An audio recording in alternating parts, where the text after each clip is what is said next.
Isaías capítulo 9, de 1 a 7.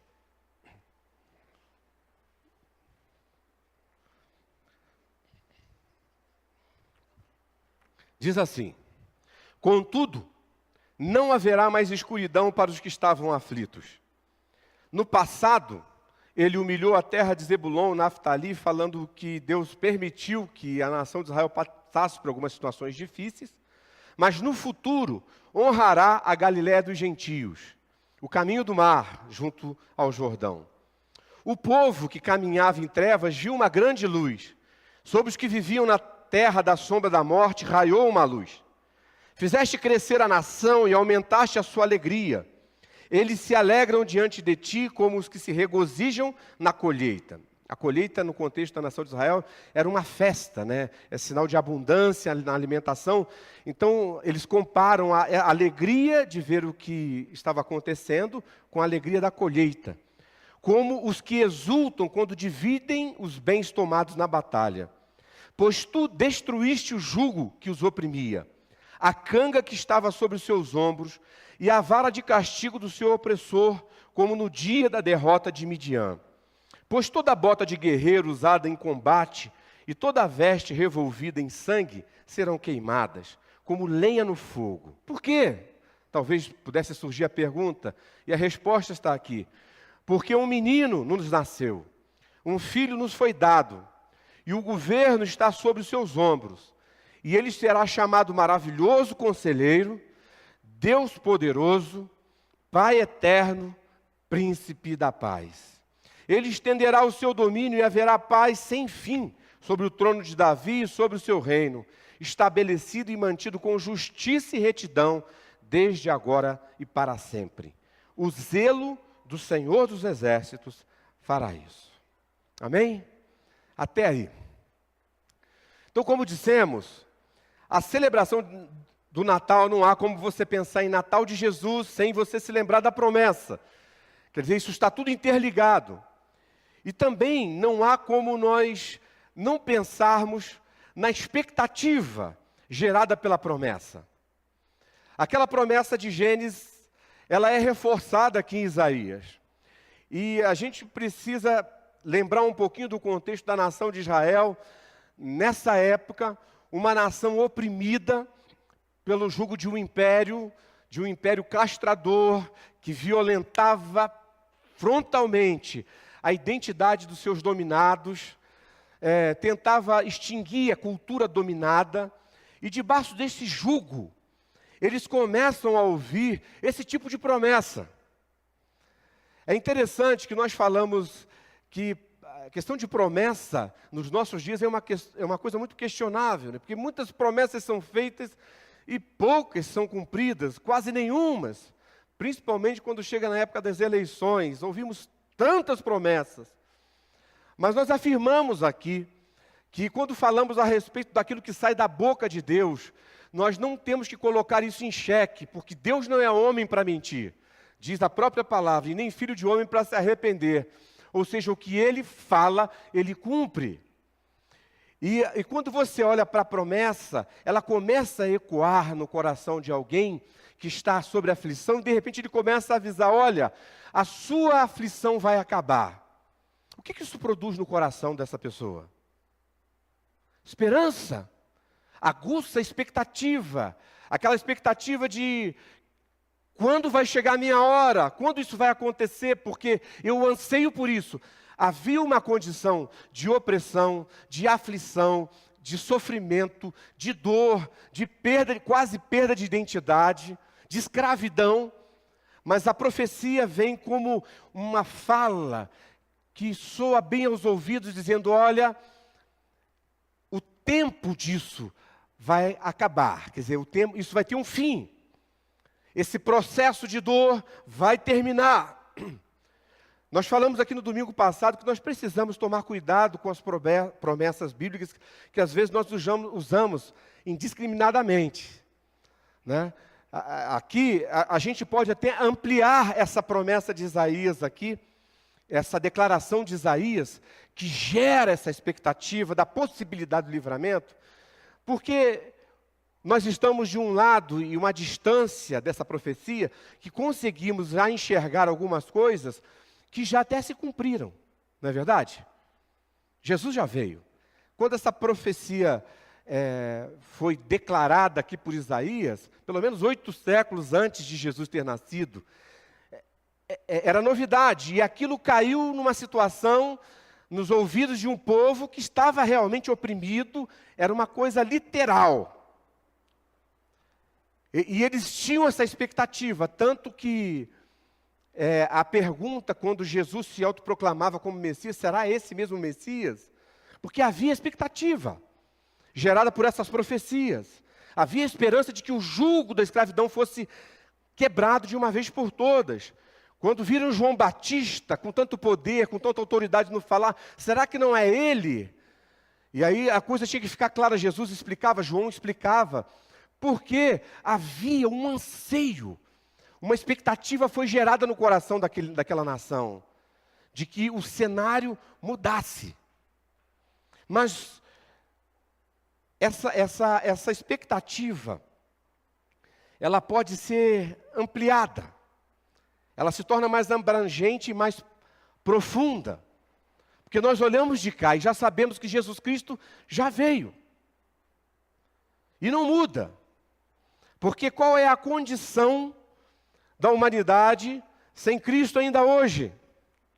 Se não há de aflição, se não é de opressão, e se não é também uma condição de escravidão. Quer dizer, o quadro é o mesmo.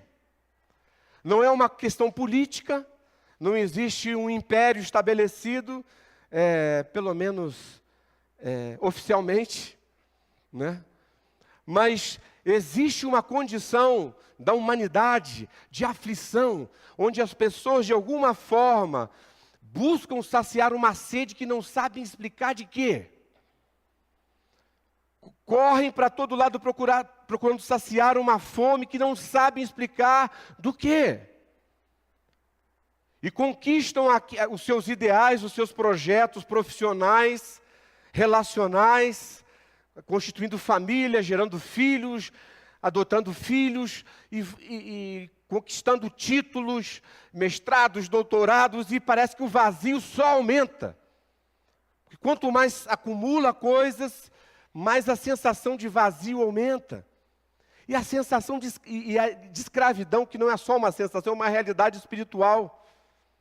Porque se não experimentou ainda a libertação de Cristo, é escravo. Essa é a condição. É por isso que essa profecia aqui, ela pode ser ampliada, ela pode ser aprofundada, ela pode sair simplesmente daquela questão local da nação de Israel e pode alcançar a humanidade hoje.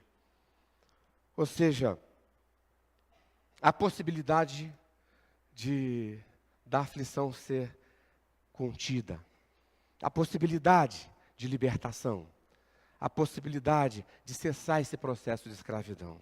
Amém? Isso alegra o seu coração? E isso tem a ver com um menino. Não é fantástico? O senso de humor de Deus é fantástico. Você vê os filmes, a concepção que se tem das divindades, é sempre aquele ser, se é do bem, tem cara bonitinha, né? Se é do mal, é preto e tem cara feia. Presta atenção para ver se não é assim. Né? Eu fico bravo, porque meu pezinho está lá na senzala também. Né? A gente percebe que Deus age de uma forma totalmente diferenciada. E ele diz que, porque um menino nos nasceu, ali através da profecia, esse cenário, ele pode mudar, ele pode ser trabalhado. Mas isso não tem a ver só pelo fato do nascimento de um menino, mas está ligado seguramente ao nome desse menino. O texto descreve como maravilhoso conselheiro, como Deus forte, o Deus poderoso, como Pai da eternidade e como príncipe da paz. Ou seja, fala desse menino como alguém com graça e autoridade suficiente para mudar o curso da história, propiciando ao ser humano, aflito, escravo,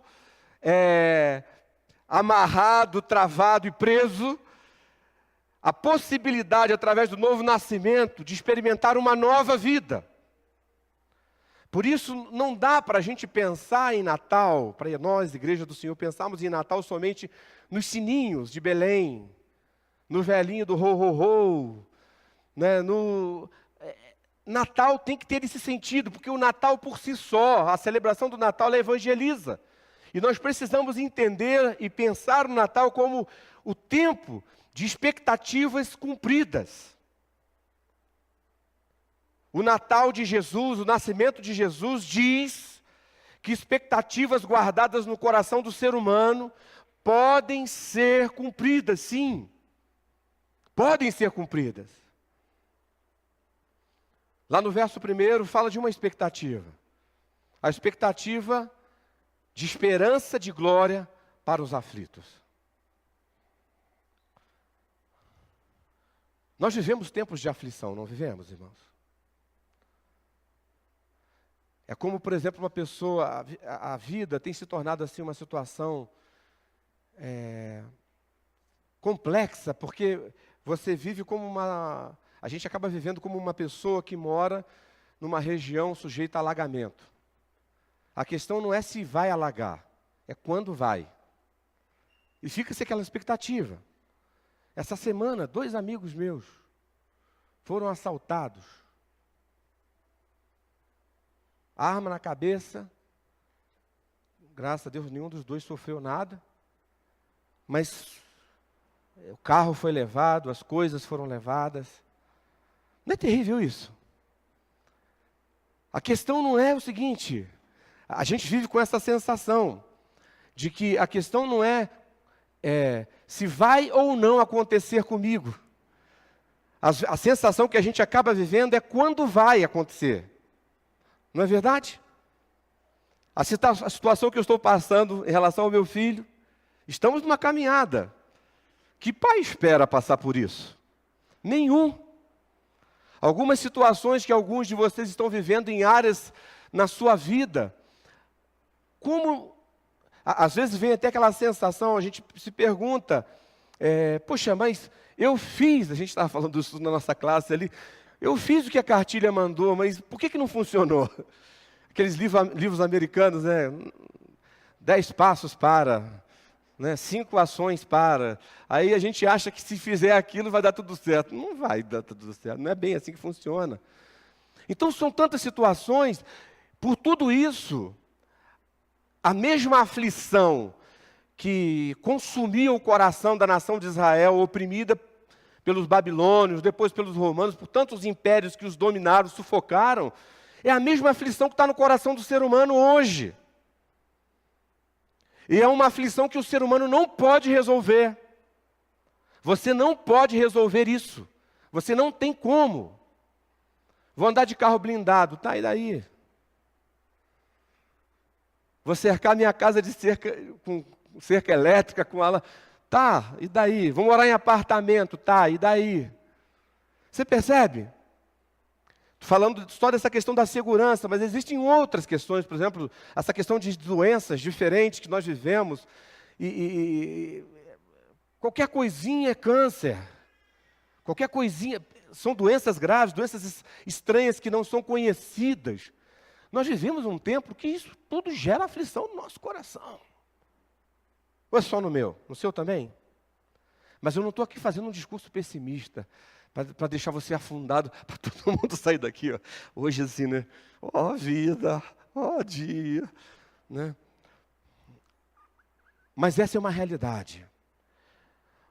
Mas o texto de Isaías traz para nós, ele aguça no nosso coração a expectativa de esperança, de glória para os aflitos.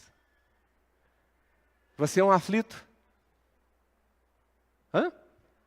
O Natal de Jesus veio dizer para você que há esperança de glória para você que está aflito. Amém? No verso 2, fala de escuridão. Ontem eu estava conversando com a Sara um pouquinho. uma série de coisas, e aí ela estava falando de uma pessoa que ela conheceu, que perdeu a visão, e ela falando assim, poxa, deve ser muito ruim, né? A pessoa que perde a visão, quer dizer, a pessoa já estava acostumada a ver, a fazer, a andar, a se locomover, porque algumas outras coisas talvez, não sei, talvez seja um pouco mais fácil você se adaptar a algumas outras perdas, mas a visão deve ser terrível, você viver numa escuridão, uma escuridão. Você não distingue cores, não distingue lugares, né? Você pode se adaptar, dizem que aguça mais a audição, andar com cão guia e fazer uma série de coisas, mas as trevas, a escuridão ela é terrível. E aqui diz que a condição da humanidade distante de Deus é uma condição de escuridão. E isso, pelo fato de nós vivermos num mundo complexo como esse que nós vivemos, isso significa que nós não estamos livres dos respingos dessa escuridão. Você pode ser alguém que não está em escuridão, não está em trevas mais, porque você já recebeu Jesus Cristo como Senhor da sua vida, mas você está num mundo onde aquele que tem um certo domínio aqui é o príncipe das trevas. Então, sofremos também esses respingos. Por isso vemos tanta coisa que nos deixa aflito, lidamos com tanta coisa. Mas ele diz aqui que a expectativa, a mensagem do Natal, a mensagem do nascimento de Jesus, fala da expectativa de luz para quem está em trevas. E no verso 3, fala também de expectativa de libertação para quem está cativo. Gente, lidando em casa com essa questão da dependência, você percebe... você percebe algumas questões que a gente sempre acha que está no controle das coisas, não é? E aí a gente percebe que não controla. E a gente às vezes se distrai. Por exemplo, tinha um amigo lá em Florianópolis que a gente começou a desconfiar que ele estava ficando alcoólatra. Porque todo dia ele chegava em casa e tinha que tomar uma latinha de cerveja. Todo dia. Aí a gente falava com ele, cuidado, cara. Não, tudo sob controle, sob controle. Aí a gente fez uns amigos próximos, né? Fizemos um teste com ele. Falou assim, cara, então vou fazer o seguinte. Fica uma semana. Toma só o final de semana. Toma esse final de semana, tua cervejinha, teu churrasquinho. De segunda a sexta você não toma nada. Aí no sábado você pode tomar de novo sua cervejinha. Pergunto para você, ele conseguiu? Não. Essa ideia da escravidão, ela é muito séria, porque às vezes ela é sutil. Ela se instala na nossa vida. Nós falamos que Jesus Cristo, Ele é libertador e que Ele já nos libertou dos nossos pecados, nós cantamos isso, nós celebramos isso, glória a Deus, isso é uma verdade inegociável na palavra de Deus. Mas muitas vezes, se nós não tomarmos cuidado, se nós não nos apercebermos, nos colocamos como escravos e cativos de situações que nos dominam, de vícios que nos dominam.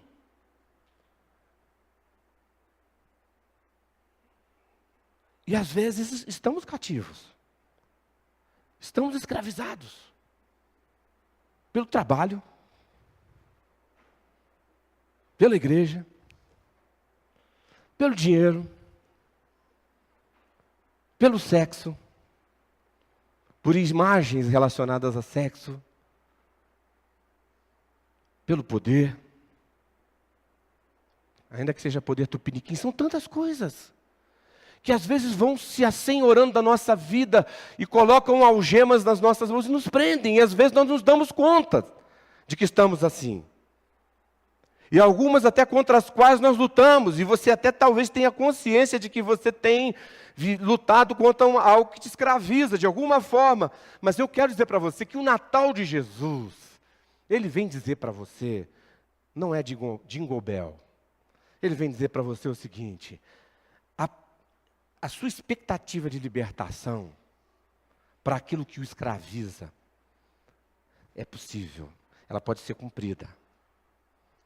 Agora, por que Eu posso ter tanta esperança baseado no nascimento desse menino, de que essas expectativas possam ser cumpridas. Primeiro, porque o menino tem autoridade. O que diz ali no verso 6? Ele tem autoridade. Quem tem autoridade é aquele que sabe o que está fazendo, que sabe o que está falando e pode fazer ou não fazer. É ele que decide.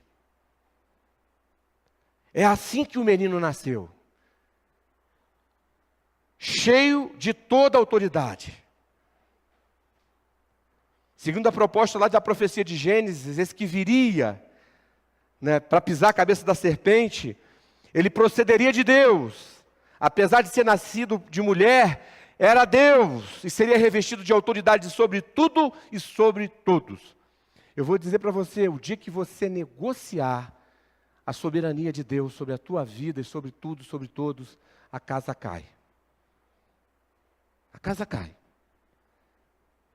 O dia que você relativizar o senhorio do Senhor e a autoridade que reside sobre os seus ombros, a casa cai. Ele não era apenas um subalterno, com poderes limitados, que foi enviado para realizar uma tarefa. Ele era o próprio Deus, encarnado com todo o poder, toda a autoridade, para decidir e resolver definitivamente o problema humano. O problema da aflição, o problema da escuridão, o problema das correntes, da escravidão. Ele é o único que pode dar e retirar vida, porque toda a autoridade está lá. Muitos de nós aqui lidamos com autoridade. Lideramos equipes, lideramos grupos, lideramos na família, lideramos em tantas situações. Mas nenhum de nós aqui terá algum dia toda a autoridade. Não é possível a humanos. É por isso que a nossa expectativa não é vã. A nossa expectativa pode progredir até para a esperança, com certeza. Porque aquele que prometeu, é aquele que reforçou a promessa, tem toda a autoridade. E aí vem a sequência do que o texto diz, que o nome dele é maravilhoso conselheiro, o perfeito conselheiro. Sabedoria, fonte de sabedoria é o Senhor. É por isso que esse incentivo para que estejamos fazendo a leitura da palavra de Deus, gente, é aí que o Espírito Santo usa, enche o seu coração de sabedoria para que a gente possa ouvir o que Deus quer. A igreja hoje em dia tem estado muito cheia de autoajuda, muito de Augusto Cury. Nada pessoal, não quero ficar falando mal dele aqui, mas muito livro do Augusto Cury apenas, sabe? Autoajuda, você pode fazer assim, pense positivamente que você vai assim, assado. Palavra de Deus, vai para a Bíblia, enche o teu coração, aí a verdadeira sabedoria. É nessa relação com a palavra de Deus, o Espírito Santo agindo, que a sabedoria enche o teu coração. E os conselhos do Senhor se tornam palpáveis para você.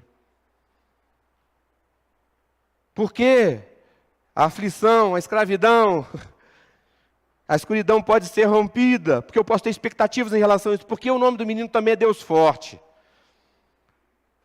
Ele é o grande El Shaddai, é o Todo-Poderoso. Todo poder reside nele. E nós não podemos ser ingênuos em relação a uma coisa, irmãos. Nós sempre dizemos isso aqui, que nós não somos igreja que vê diabo em cabeça de alfinete, Ou passou uma baratinha ali voando na parede, é o diabo. Não acredito nisso. Nem somos daqueles assim que tudo é diabo, A pessoa é preguiçosa, vamos repreender o espírito. Não, o cara tem que aprender, levantar a cabeça, arregaçar, mas vai trabalhar, vagabundo. Desculpa. Chega de ficar pondo culpa no diabo por tudo, Mas o fato é que essa batalha é uma realidade. Nós não podemos ser ingênuos em relação a isso. Quando lá na profecia de Gênesis diz que seria enviado aquele que pisaria a cabeça da serpente, a serpente ali representava exatamente o diabo. E falava exatamente da vitória definitiva sobre aquele que achava que tinha todo o poder, que poderia vencer a Deus, mas ele seria vencido. Essa promessa fala disso. Apesar de na cruz Jesus Cristo já ter vem declarado e a sua vitória já está estabelecida, ele ainda vive agindo nesse mundo. A palavra de Deus mesmo diz que o mundo já não é maligno. E lá em Efésios 6 diz que a nossa luta não é contra carne nem sangue, mas é uma batalha espiritual. Todo dia nós vivemos isso. Então, se é batalha, nós precisamos lutar. Se precisamos lutar, precisamos de força. Mas a palavra de consolo para nós nessa manhã é que o teu Deus, o menino que nasceu, o Natal diz para você que o teu Deus é Deus forte. Né? Tem gente que gosta de santo forte, eu prefiro o Deus forte. Né? Outra questão também, por que é possível ter expectativa? Porque o nome do menino é Pai da eternidade. Pai. Essa palavra, ela, às vezes para alguns, ela é dolorida, né? Mas ela tem um sentido muito especial. Sentido de proteção, de cuidado, de suprimento, de acolhida. Esse é Deus. Esse culto foi interessante porque em muitos momentos aqui, em tudo o que aconteceu, foi falado muito sobre gratidão a Deus. E é exatamente isso que nós temos aprendido e vivenciado. A presença desse Deus que é Pai, que cuida, que supre as nossas necessidades, que nos protege, que anda conosco, mesmo quando é complicado. E por último, porque o nome do menino é Príncipe da Paz. Essa semana aí, a morte do Mandela ficou bem... E ele é um diferencial, né? Não sei se vocês concordam comigo nessa questão. Você começa a ver... Aquela estratégia dele do rugby, de usar o time, de apoiar o time, todo branquinho, ele não estava em confronto com seus oponentes. Ele se aliava e, de alguma forma, a forma como ele agia ia aproximando e quebrando certos muros, né? Da mesma forma que ele conversava sinceramente na época lá com o Bill Clinton. Ele conversava também com os muçulmanos, lá, o pessoal radical, e conseguia construir algo muito especial. E era humano. E era humano. É um exemplo para a gente. Agora, a vocação do menino, do príncipe da paz, vai além ainda, porque... além de pacificar a relação pessoa a pessoa, nação a nação, como o próprio Mandela conseguiu, mas ela vem pacificar, primeiro, o coração do homem e a relação homem-Deus. Muito da aflição que nós sentimos, muito da escuridão em que vivemos, muito da escravidão que amargamos, tem a ver com essa falta de paz no coração, no interior. E o nosso coração precisa ser pacificado. E o único que pode pacificar é o Senhor Jesus do Natal. A igreja presbiteriana não pode pacificar o teu coração. O cristianismo como religião não pode pacificar o teu coração. Nem pacificar a tua relação com Deus. Mas o Jesus do Natal, o menino do Natal, pode. Amém? Falei muito, né? Vamos terminar. A celebração do Natal deve encher o nosso coração de certeza de que as nossas expectativas de consolo para a aflição, de luz para a escuridão, de livramento e libertação da escravidão podem ser cumpridas. O próprio menino do Natal, lá em Lucas 4, citando Isaías 61, ele diz assim: o Espírito do Senhor está sobre mim, porque o Senhor me ungiu para levar boas notícias aos pobres, enviou-me para cuidar dos que estão com o coração quebrantado, anunciar liberdade aos cativos, libertação das trevas aos prisioneiros, para proclamar o ano da bondade do Senhor e o dia da vingança do nosso Deus, para consolar todos os que choram, todos os que andam tristes, e a dar a todos os que choram em Sião uma bela coroa em vez de cinzas, o óleo de alegria em vez de pranto e um manto de louvor em vez de espírito deprimido. Eles serão chamados carvalho de justiça, plantio do Senhor para a manifestação da sua glória. A vinda do menino não afirma em momento algum, para nós, irmãos, em momento algum, a vinda desse menino, isenção, algum tipo de isenção para os seguidores, para os seus seguidores, isenção de pobreza, isenção de coração ferido, isenção de depressão, isenção de situações de cativeiro, de tristeza, de lágrima. Ele não diz isso. Se vocês seguirem o menino, vocês estarão blindados em relação a isso. Não diz.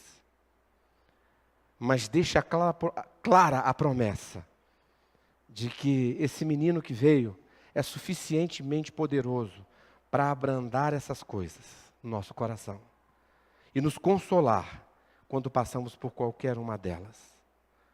E que no final, depois de ter passado por elas, vencido algumas, amargado outras, nós seremos semelhantes a carvalhos de justiça. Uma árvore sólida, frondosa, que oferece sombra. Esse é o propósito do Senhor para você. Amém? Ao celebrar o Natal de 2013, tenha em mente a promessa. Tenha em mente a expectativa de Israel, mas a sua expectativa. E tenha a certeza de que essas expectativas podem ser cumpridas. Amém?